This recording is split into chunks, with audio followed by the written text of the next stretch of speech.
I do every day, Mum? What do I do?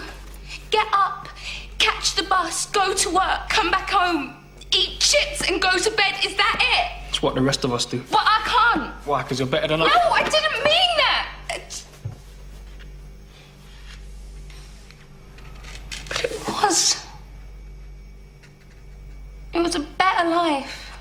And I don't mean all the travelling and seeing aliens and spaceships and things. That don't matter. The doctor showed me a better way of living your life. You know he showed you too. That you don't just give up.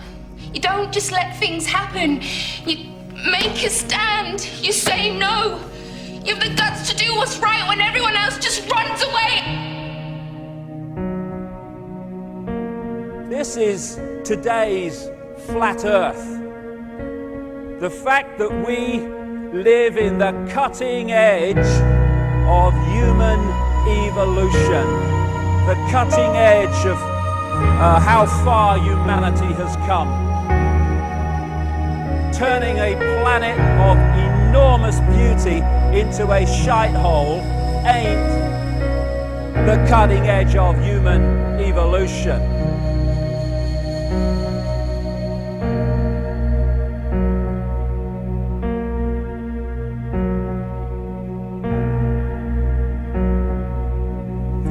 As Michael Elner said, just look at us. Everything is backwards. Everything is upside down. Doctors destroy health, lawyers destroy justice, universities destroy knowledge, governments destroy freedom, the major media destroys information, and religions destroy spirituality. I think there's more to know here. Isn't that weird? We always kill the guys who try and help us. Isn't that strange that we let the little demons run amok? Always. John Lennon, murdered. John Kennedy, murdered. Martin Luther King, murdered. Gandhi, murdered. Reagan, wounded. You know. Bad fucking choice. You find that people that are in positions of apparent power, like prime ministers and presidents, are actually puppets of the real power, which doesn't put itself on public display. Why would it? I mean, does anyone really think that George W. Bush is running America? He probably couldn't tie his shoelaces, never mind run a country. I had this feeling, man, because you know there's a handful of people actually run everything. That's true. It's provable. It's not I'm not a conspiracy nut. It's provable. Handful, very small elite run and own these corporations, which include the mainstream media. I had this feeling who's ever elected president, like Clinton was, no matter what your promises you promise on the campaign trail, blah, blah, blah, when you win, you go into this smoky room with the 12 industrialist, capitalist scumfucks who got you in there, and you're in this smoky room, and this little film screen comes down, and a big guy in a cigar, roll the film. And it's a shot of the Kennedy assassination from an angle you've never seen before. It looks suspiciously off the grassy knoll. And then the screen goes up and the lights come up and they go to the new president. Any questions?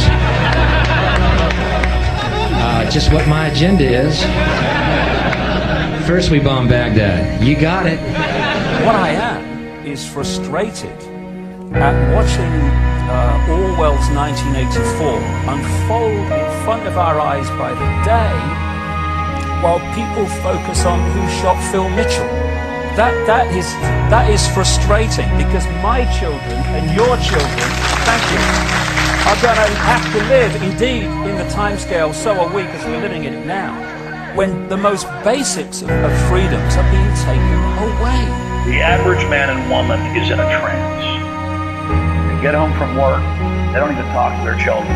They turn the television on, and they let those corporate messages set the agenda in their lives.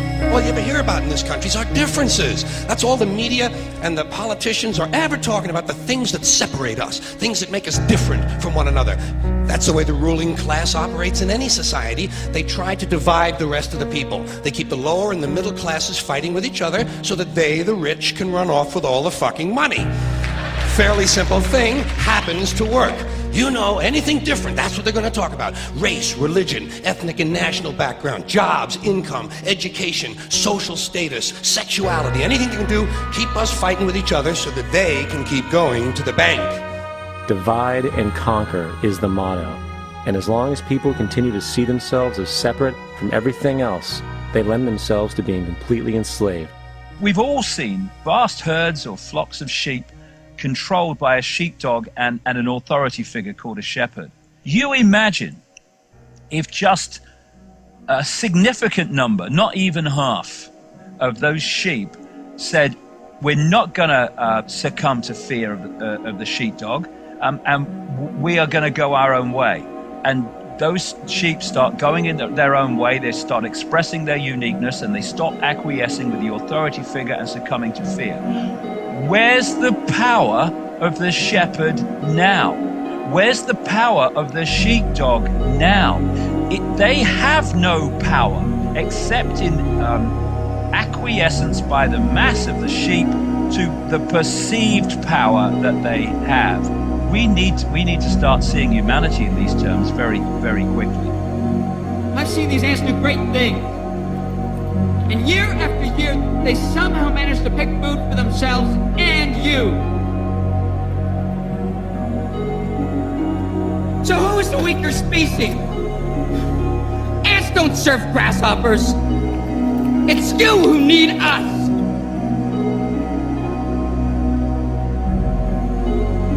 You know, when you go through all these different levels of how we are attacked mentally, emotionally, and physically to suppress us and to hold us in the box, in the bubble, that tells us something about us. What people don't realize. Oh, it's negative. No, it's not negative. It's extremely positive if you want to use those terms, because it's telling us who we really are. The level of suppression on multi-levels, in multi-ways, that they've had to go to and continue to go to hold us in servitude shows the potential of genius and magnificence that we really are. And that's our natural state. This is the difference between the power of our Creator and anything else, particularly evil. That you can go into a pitch black room full of evil, full of darkness, and light a little candle, and instantly that darkness flees. But you can't do the opposite. You can't go into a well-lit room full of truth and wisdom and righteousness and joy and health and harmony with the universal power. And you can't take any amount of darkness and go into that well-lit room and have any effect whatsoever.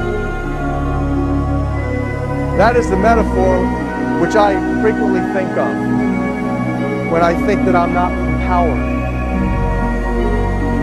It is the greatest lesson for me, and I think for everybody else, to know that we're on the winning side and that we're winning. Today, a young man on acid realized that all matter is merely energy condensed to a slow vibration, that we are all one consciousness experiencing itself subjectively. There is no such thing as death. Life is only a dream, and we are the imagination of ourselves. Here's Tom with the weather.